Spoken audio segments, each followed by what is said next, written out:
2 dari 3 orang komplotan bandit yang telah beraksi meresahkan warga di Surabaya, Gresik, dan Sidoarjo berhasil ditangkap tim anti bandit Polsek Lakar Santri Polrestabes Surabaya.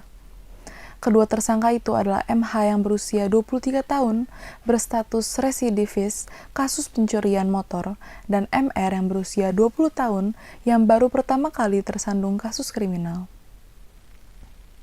Sedangkan satu orang pelaku lainnya berinisial HN bertindak sebagai eksekutor dan penjual motor curian telah dimasukkan dalam daftar pencarian orang atau DPO. Rabu 5 Juni, Kapolsek Lakar Santri Polrestabes Surabaya, Kompol M. Akyar mengatakan para tersangka sudah beraksi di 5 lokasi yang tersebar di Kabupaten Gresik, Kabupaten Sidoarjo, dan Kota Surabaya. 2 lokasi di Kota Surabaya dilakukan di 3 kecamatan yang berbeda, yakni Kecamatan Sambikerep, Kawasan PTC, Kecamatan Wiyung, dan Jalan Jeruk, Kecamatan Lakar Santri. Sedangkan di Kabupaten Sidoarjo, mereka beraksi di Kecamatan Sukodono. Sedangkan di Kabupaten Gresik, mereka beraksi di Kecamatan Rio Rejo. Para pelaku selalu menargetkan motor korban yang berada di parkiran minimarket dan kos yang minim pengawasan. Setiap beraksi, mereka selalu berpasangan 2 orang, terkadang MH dengan MR, lalu kadang MR dengan HN. Juga pernah MH dengan HN. Namun, Kompol M. Akyar menyebutkan pelaku HN yang buron merupakan otak utama aksi komplotan maling motor lintas 3 wilayah tersebut. Ternyata tidak ada kriteria sasaran khusus untuk motor yang menjadi sasaran pencurian mereka. Menurut Kompol M. Akyar, para tersangka kerap berkeliling menggunakan motor sarana aksi Yamaha NMAX berwarna biru secara acak.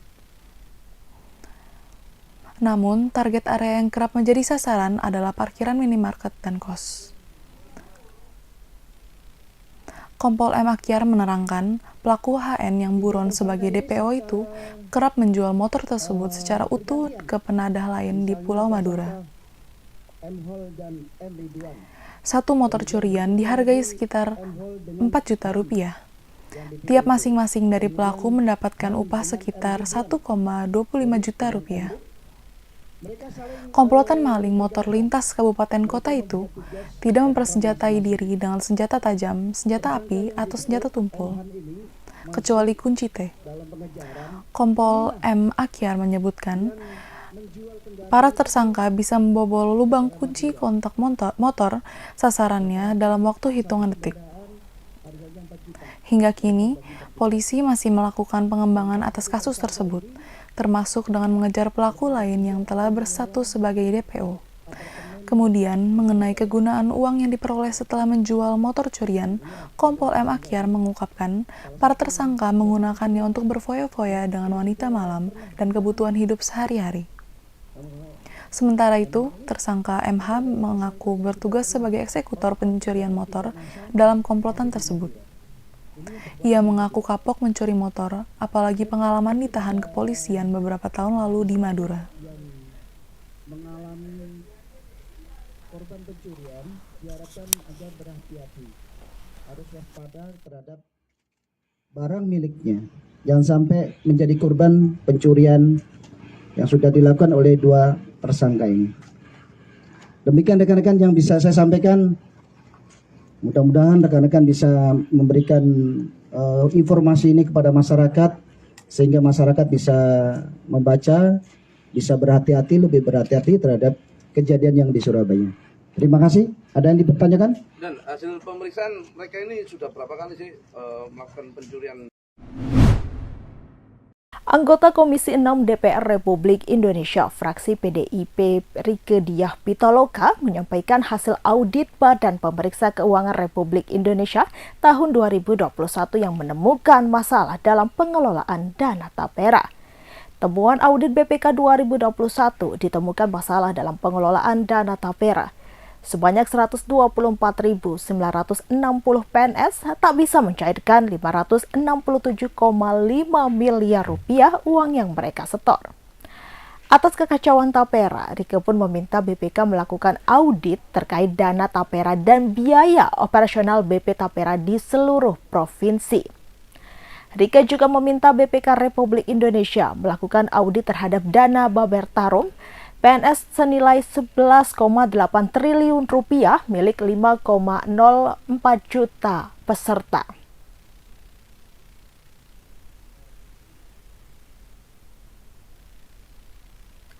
Yang pada Desember 2020 dialihkan ke BP Tapera. Dia juga meminta BPK melakukan audit kepada bank kustodian yang telah disetujui oleh OJK. Terkait investasi fiktif senilai kurang lebih 1 triliun rupiah yang dilakukan oleh PT Tapera, PDIP mendukung Kejaksaan Agung dan KPK untuk mengusut tuntas.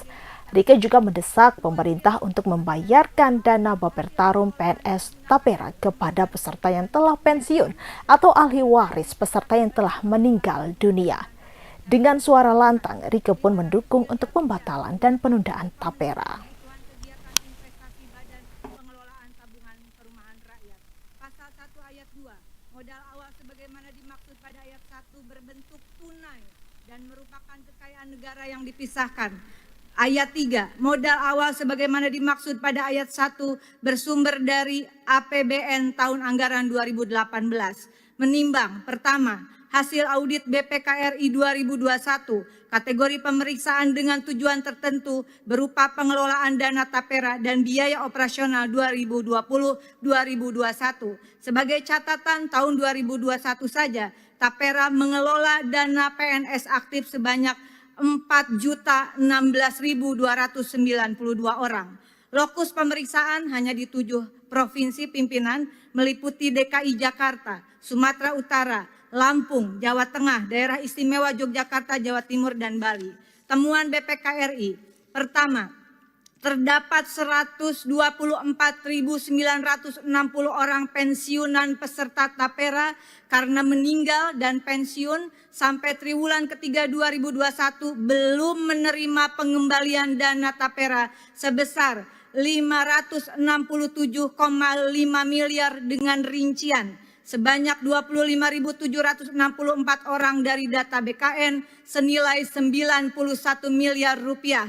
Kedua, sebanyak 99.196 orang pensiunan dari data Taspen senilai 476,4 miliar. B, terdapat 40.266 orang peserta pensiun ganda dengan total dana Tapera 133 miliar rupiah.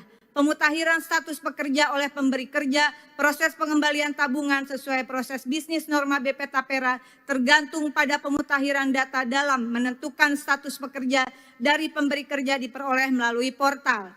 Penimbang kedua, bank kustodian yang disetujui OJK dalam laman resmi BP Tapera, yaitu Bank BNI, Bank BJB, Bank Sumut Syariah, Bank Nagari, dan Bank Kaltimtara. Dengan ini saya merekomendasikan dan mempertanyakan di mana uang 2.500 miliar rupiah yang telah ditetapkan berdasarkan APBN 2018 yang tercantum dalam PP nomor 57 tahun 2018 dan di mana uang senilai 567,5 miliar itu baru 7 provinsi. Rekomendasi meminta BPKRI melalui pimpinan DPR RI melakukan audit pemeriksaan dengan tujuan tertentu terkait. Pertama, pengelolaan dana Tapera dan biaya operasional BP Tapera 2020 sampai 2023 di seluruh provinsi, jangan hanya di 7 provinsi. Kedua, meminta BPKRI melalui pimpinan DPR RI melakukan audit pemeriksaan dengan tujuan tertentu terkait dana Bapertarum PNS senilai 11,8 triliun milik kurang lebih 5,4 juta peserta yang pada Desember 2020 dialihkan ke BP Tapera. Aksi keji yang dilakukan Israel terhadap warga sipil Palestina tak kunjung berhenti. Situs Haberni pada Rabu 5 Juni membongkar fakta mengerikan yang terjadi di Palestina baru-baru ini. Sniper IDF disebut menembak ibu Palestina saat ingin membawa jasad sang anak yang telah dieksekusi terlebih dahulu. Dalam video yang beredar, dinarasikan bahwa sniper IDF awalnya menembak seorang anak Palestina yang hendak mencari kayu bakar. Anak Palestina itu tewas atas penembakan tersebut. Keesokan harinya, seorang ibu mengambil jasad sang anak yang masih berada di TKP penembakan yang disebut berada di sebuah jalan utama Gaza Tengah. Namun niat sang ibu dijegal oleh timah panas sniper IDF yang sebelumnya sudah mengeksekusi anaknya. Dijelaskan sang ibu masih bisa bangkit dan berupaya kembali membawa jasad sang anak. Hanya napas perjuangannya dihabisi oleh serangan sebuah drone pengintai IDF. Dalam video tersebut memperlihatkan lokasi pembunuhan oleh sniper IDF terhadap ibu dan anak Palestina. Sebanyak 11 tersangka diamankan Polres Madiun Kota lantaran berbuat onar di 3 TKP berbeda pada Minggu 19 Mei 2024. Setidaknya 5 orang mengalami luka-luka setelah terkena lemparan batu hingga penganiayaan berat. Semua korban kemudian dilarikan ke RSUD Sugatan Kota Madiun guna perawatan lebih lanjut. Rabu 5 Juni, Kapolres Madiun Kota AKBP Agus Dwi Suryanto mengatakan, belasan pelaku diketahui berasal dari komunitas yang mengatasnamakan Sakura. AKBP Agus melanjutkan komunitas Sakura itu mengadakan pertemuan dalam rangka memperingati ulang tahun keempat di sebuah kafe. Setelah acara selesai, mereka melakukan konvoi. Namun saat melintasi TKP 1 Jalan Yos Sudarso, tepatnya depan SMK Gula Raja Wali, berpapasan dengan rombongan pengendara sepeda motor. Terjadinya saling ejekan dan tak terima, akhirnya saling melempar batu, kemudian bentrok tak terhindarkan. Tak cukup sampai di situ, komunitas tersebut bergerak ke TKP 2 Jalan Kalasan. Mereka merusak kios dan warung warga setempat. Setelah meninggalkan TKP kedua, mereka ke arah Desa Bagi, Kecamatan Kabupaten Madiun, dan berpencar untuk pulang ke rumah masing-masing. Namun beberapa saat kemudian, dari kelompok pengendara sepeda motor merasa ada yang menjadi korban, sehingga mereka melakukan aksi balasan di TKP 3 di Jalan Puspowarno, Kota Madiun. Pelaku di TKP 3 menusuk korban bernama Zakia karena tak terima dengan perbuatan korban. Polisi kemudian menjerat belasan tersangka dengan pasal 170 tentang pengeroyokan secara bersama-sama dan terang-terangan melakukan kekerasan terhadap orang dengan ancaman hukuman maksimal 7 tahun penjara. Basuki Cahayapurnama atau Ahok dikabarkan akan meramaikan Pilkada Gubernur Sumatera Utara 2024. Bobi Nasution siap bersaing dengan mantan Gubernur DKI Jakarta tersebut di Pilgub Sumatera Utara. Hal itu disampaikan Bobi di kantor DPP PKB pada Selasa 4 Juni 2024. Bobi yang telah jadi politisi Partai Gerindra mengatakan dirinya siap beradu gagasan dengan siapapun lawannya di Pilkada Sumatera Utara termasuk dengan Ahok. Bobi mengaku terus berkomunikasi dengan sejumlah partai politik untuk mempersiapkan diri maju di Pilkada Sumatera Utara. Salah satunya dengan mengikuti proses penjaringan yang dilakukan oleh Partai Kebangkitan Bangsa atau PKB, meskipun saat ini Bobi berstatus sebagai kader Gerindra. Sebelumnya, Ketua DPP PDIP Bidang Ideologi dan Kaderisasi Jarod Saiful Hidayat buka suara soal Basuki Cahayapurnama alias Ahok akan menjadi calon Gubernur Sumatera Utara untuk melawan Bobi Nasution. Jarod mengatakan PDIP belum memutuskan siapa yang akan diusung dalam pemilihan Gubernur Sumatera Utara. Dia menjelaskan PDIP bisa mengusung sendiri di Pilgub Sumatera Utara tanpa harus bekerja sama dengan partai politik manapun. Jarod menyebut pihaknya telah membangun komunikasi dengan Ketua DPD Partai Golkar Sumatera Utara, Musa Razekah alias Ijek. Tak hanya Ijek, dia mengaku PDIP juga telah berkomunikasi dengan Edi Rahmayadi, Nixon Nababan hingga Ketua DPRD Sumatera Utara Sutarto. Jarod menambahkan hasil pemetaan terhadap kandidat yang akan diusung di Pilgub Sumatera Utara akan disampaikan kepada Ketua Umum PDIP Megawati Soekarnoputri. Media sosial Twitter dihebohkan dengan kabar bahwa aktris Sandra Dewi menjadi tersangka kasus korupsi timah menyusul sang suami Harvey Moise. Nama Sandra Dewi menjadi trending topik sejak Rabu 5 Juni 2024.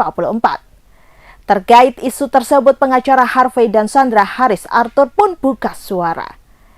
Dikutip dari Tribun News, Haris menegaskan bahwa kabar yang beredar di media sosial itu merupakan fitnah.